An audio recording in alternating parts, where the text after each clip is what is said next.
conseils de vos libraires indépendants. Un monde de femmes, toutes différentes, unies par le sang, par les alliances, loyales et solidaires. Simon, un jeune garçon maintenant écrivain, deviendra la mémoire de ces 4 femmes colorées et surtout de leur voyage raté à Lascaux. Un poker à Lascaux de Normand de Bellefeuille, publié chez Québec Amérique. Une suggestion de Robert Boudris, libraire indépendant à la librairie Le Parchemin à Montréal.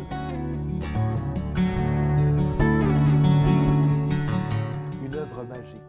Quel beau sport. Quelle détente. C'est sans doute ce qui a inspiré à Michel Pelletier de la librairie des Galeries de Campy son choix.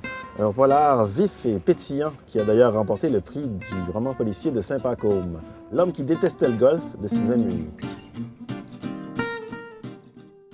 Histoire d'amour absurde d'un terrain de golf. Avec une écriture rapide, concise et peu orthodoxe, José Bilodeau nous surprend, nous dit Michel. À lire et à relire. Saviez-vous que la bière d'épinette est inspirée d'une recette amérindienne pour combattre le scorbut? C'est le genre d'anecdote que vous pourrez apprendre dans ce magnifique ouvrage consacré aux hivers de chez nous, Vivre l'hiver au Québec, du journaliste et géographe Normand Cazelet, publié chez Fidesz. Une suggestion d'Yves Guillet, libraire indépendant à la librairie Le Furteur à Saint-Lambert. L'auteur fait ici l'apologie d'une saison mal aimée en jetant un regard à l'histoire. C'est un livre qui dépeint de façon séduisante notre adaptation à l'hiver, à regarder auprès du feu par une belle journée de tempête. Cette capsule des librairies indépendantes du Québec vous a été présentée.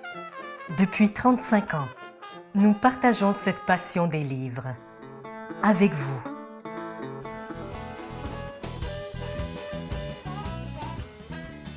Depuis 35 ans, branchés sur le monde pour être plus près de vous et mieux vous servir. La librairie Pantoute, rue Saint-Jean et 286 rue Saint-Joseph-Est, le libraire à Québec.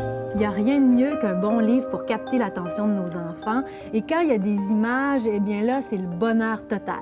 C'est justement la proposition d'Audrey Lemarbre de la librairie Pauline à Montréal qui nous conseille vivement le dernier né de Dominique Demers, Gratien Gratton, prince de la gratouille, publié chez Dominique et compagnie. Gratien Gratton, c'est un conte poétique où le rire et le bon cœur d'un petit prince farceur vont triompher des agissements d'un vizir malfaisant. Dominique Demers nous revient avec une petite merveille pour les 3 à 6 ans. Bon, bravo. Avec des illustrations réalisées par le duo québécois Phil et Julie. Dernier roman de Stéphanie Meunier et Je te demanderai la mer, publié chez Boréal. C'est une proposition de Marie-Jo Dubérois, libraire indépendante à la librairie Des Sommets à Bromont.